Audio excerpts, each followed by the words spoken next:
was thinking these are like Amy's associations, because so two things really stood out to me. One of them, Emily, like Pep was saying, when she saw the others put their hands on their hearts. And it made me think when we talked about when we go into a room and we say, "Oh my gosh, I'm so happy to see you." Yeah. Yeah. But the truth is, we're really happy to see you see me. Oh yeah. Right. Yeah. Yeah. So yeah, that's exactly right. Right. So it's like putting the hand on my heart, that is settling and has benefit. But to see somebody else put their hand on their heart for me or on their chest. Right. And then that confessional community, and then chosen family, which is our chosen family. Mm-hmm. Yeah. Yeah. Yeah. Yeah. I mean, it raises, it's the whole notion of, I mean, there's just all kinds of things start to bang around in my head about this notion of being chosen. Mm-hmm. I think about the TV, internet TV series called The Chosen. Right. And then there's the one episode where the prologue of the episode, is a story of, Jacob and his sons, and he said, like, well, we didn't choose this God, he chose us. And the guy speaking to us like, what do you mean? This it so doesn't make any sense. This notion we are being chosen. Yeah. Mm-hmm. And of course, this was in some respects, this is what Jesus is doing with the woman with the bleeding problem, right? He's not just healing somebody, right? She's not just going through the checkout line, right? He's choosing her. He's not just healing her. He's choosing her. It is not enough for her just to kind of come in and have her symptoms erased. Mm-hmm. Mm-hmm. He wants so much more than that for her. And so this whole notion that the healing of our trauma is not, it is not God's intention just to bring us back to baseline, back to a place where we no longer have traumatic experience, but he wants to take us that much further up and further in. Mm-hmm. Which in and of itself can be like her, like the woman, like I have an idea about what I want and what I need, and I don't need more than that. And in fact, I don't want more than that. Mm-hmm. Right. Yeah. Until she gets further down and she's like, oh yeah, no, actually that feels really good. More than that. I'm ready for more than that. now. Right. Yeah. And then the other thing that struck me was the idea of integration, and we talked about this, I think, in season 2. So integration, and then I thought of even this week, like trauma. There's trauma with a capital T, and like historical trauma, and then our daily trauma, which I thought, is it trauma or is it grief? I wasn't sure, but the example was with Naomi Judd's death, when it came out that she had taken her own life. It was, so I was flooded with, I've lost two friends to suicide, so I was flooded with that, and then it's like this integration, which we've talked about. It's like noticing and being curious about it, rather than it, like when we talked about the orchestra where the guy threw the stick and it just like disrupted everything. It's like practicing integration and like just noticing, and it's like it's all not that trauma is all okay, but it's like it gives us tools to process it. Does that make sense? Right. Yeah, I mean, it's interesting that I don't know if I've said this here. I may mention this, but that there's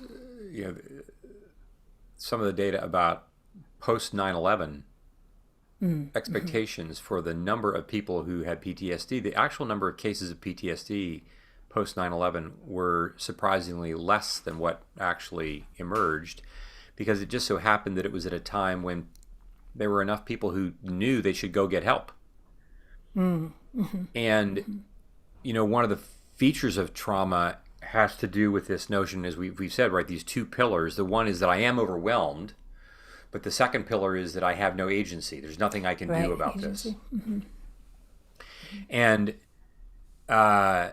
people who are overwhelmed, but they say, I just got to get to see some kind of a doctor or a psychiatrist or a therapist that can, so help me. And again, the very beginning is like, it's easy for us to think, oh, I just have to go get something. And the something itself is going to, stop whatever this thing is. And the thing that I'm actually most in need of, fundamental, not all, it's necessary, it's not sufficient, but is necessary, this undercurrent of awareness, this undercurrent of attunement, this undercurrent that someone is looking for me. And eventually this someone is actually also looking for the parts of me that I don't even know should be looked for. Right. I just think that they need to be somehow see my panic or see my this or see my that, and like whatever they need to do, whatever pill they need to give me, whatever exercise they need to do just to get rid of these symptoms. Right. But our hope would be that whoever is being helpful is actually seeing beyond that. In Emily's situation, one of the challenges is that for many people, they legitimately want to find help and healing in their churches. And part of the challenge is not just that churches would say, you just need to pray more. It's not like people don't care. It is, though, that they are limited in their own healing experience of trauma. And so they're not aware. So it's almost kind of like they would agree with the woman with the bleeding problem. Oh, we just need to give you this kind of intervention. We just need to give you the right teaching, the right preaching, the right this, the right that, the right instruction to solve the problem. But the whole notion of coming to find you beyond that, to see that, like, yes, you have a bleeding problem, but you have a bigger problem than that. Right. That she had suffered under doctor's care for many years. Like, that's traumatizing in and of itself. It's like, Emily's story. Like, I just go to a church where the very act of being at the church only, like, reinforces the problem.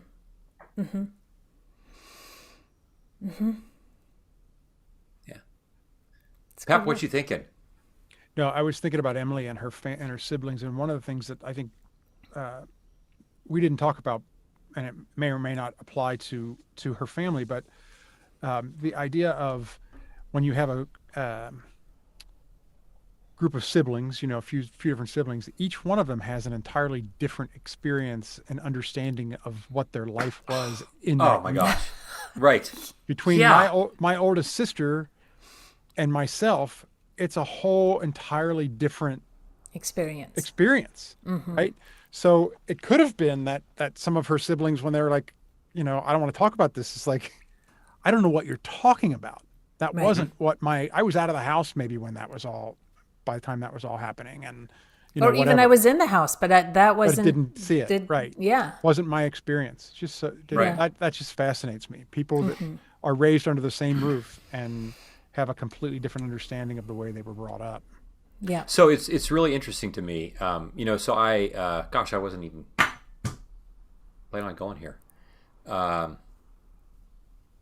So I grew up in this, not just my own nuclear family, as it were, with my three much older brothers, but I grew up in an extended family in our small town in Ohio, in which I had, an uncle and aunt, and they had three kids, and those three kids and my three brothers, for the most part, kind of all grew up together. Right. And then 11 years later, I come along. And so they're basically at least 2/3 of a generation ahead of me, really, for the most part. And it has been stunning over the years to watch the evolution of conversations that I've had with my cousins. As I have gotten older, and because in some respects there were just certain things that my cousins they weren't aware of because they weren't there. Like they just like literally weren't there. And so for them to have a perception of what it was like for me to be me, like they only had their own grid, right, that they could look at. Yeah. And then, and so like over the years, as I've had conversation with my cousins about things and have like had some really really heartfelt conversations with them that heretofore I never had, because like I just wasn't in, like I wasn't even in the same, I don't know, it wasn't the same universe. Like we grew up in different worlds. Totally different time. Right. Yeah.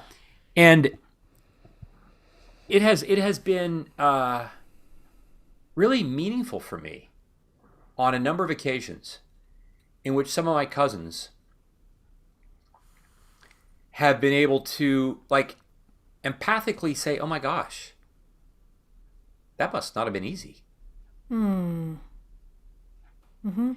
to have someone else who had no expectation of knowing what it was like to be me, but because they don't have any other template, they would assume that my life would be like their life. Like what? Like how else would you imagine it to be? Right. To have someone else be curious enough, and then not only just be curious enough, but then like to get it, to be like, oh, And say it. right, and it's been really meaningful to me to because I'm like, I live in this world typically where I just don't, it's this huge gulf between me and them. And then as we all, you guys know this, but our listeners may know that I've lost these three brothers to cancer. And after my third brother passed away, we were sitting around having a conversation, and one of my sisters-in-law, and as I've said maybe here before, like it's really striking the kinds of conversations that you can have, and that you can only have and not until certain people have died. And and then she said in this gathering, she said, when you were growing up, and she and my brother had been married for 2 or 3 years, and I was just a little kid, and she said, when you were growing up, I was seeing what was happening in your family, with just you and your parents, because I was the only one left. And she said, like, there were just things that were happening that we were like, no, that's not right, the way that they're parenting him. Now, I wasn't being mistreated per se, but things were pretty like rigid in my house. What was so striking was in this moment, and this was like, 4 years ago when we had this conversation.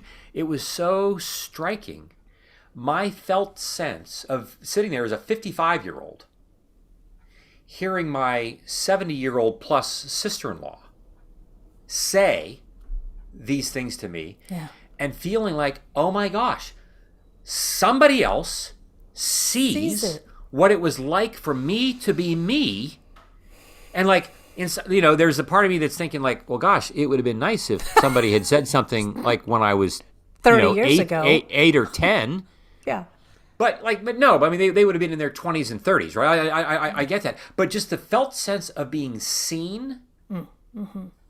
And this was part of the challenge for Emily. Like, her siblings, like, not only, for whatever reason that they were kind of like, no, that either did that didn't happen, or they couldn't tolerate it there was no curiosity about her experience. And this is the thing. We don't have to have the same identical experience of somebody else to be able to be a healing force in their trauma. I don't have to have gone through the same thing. What I have to be is observant. What I have to be is attuned. What I have to be is empathic. What I have to be is communicating to you that I want to be with you in this. And I want to be curious and invite you to tell me more and more about what your experience was like. And that's what she got in the community that she wasn't really getting anywhere else. Yeah. Yeah. It's good work. It's hard work. It's the right work. Yeah. What a season. Yeah. Whew. Yeah. Yeah. And I think the last thing, we said this at the end. I do want to just emphasize, we have all these folks who do this work, and like I think about Emily's story and that moment of kind of epiphany, right, when everybody's hand went to their chest and this happened. Yeah. And it provided for her an experience unlike any that she'd ever had before. And of course, she would wish, and we would all wish, that then my relationship with my siblings will never again ever bother me. Yeah. You know, it's kind of Good like, luck. right, like it's kind of like, oh my gosh, there I am sitting listening to Jesus say, who's my mother, my brothers? It's the one who does the will of my Father. I'm like, oh my gosh, this is great. And now I have this freedom, and I will never be troubled by this again. Uh-huh. And that's not the way it works, right? We've got a lot of neural payload, as it were, that evil will want to continue to exploit and take advantage of, to try to remind you, to try to reinforce and try to prompt you once again to try to return to your family, to get what you need from your family, all those kinds of things, because those longings to be seen, soothed, safe, secure by the people that we have been biologically closest to, that never goes away. And so part of our process of even the freedom that we feel in the healing of our trauma will also contain the ongoing grief that will show up every now and then. And when it does, this is what I would want our listeners to hear. I would say when it does, I want us to hear Jesus saying, that's right, because the new heaven and earth is not fully here yet. We're practicing for it, and it's coming. Mm-hmm.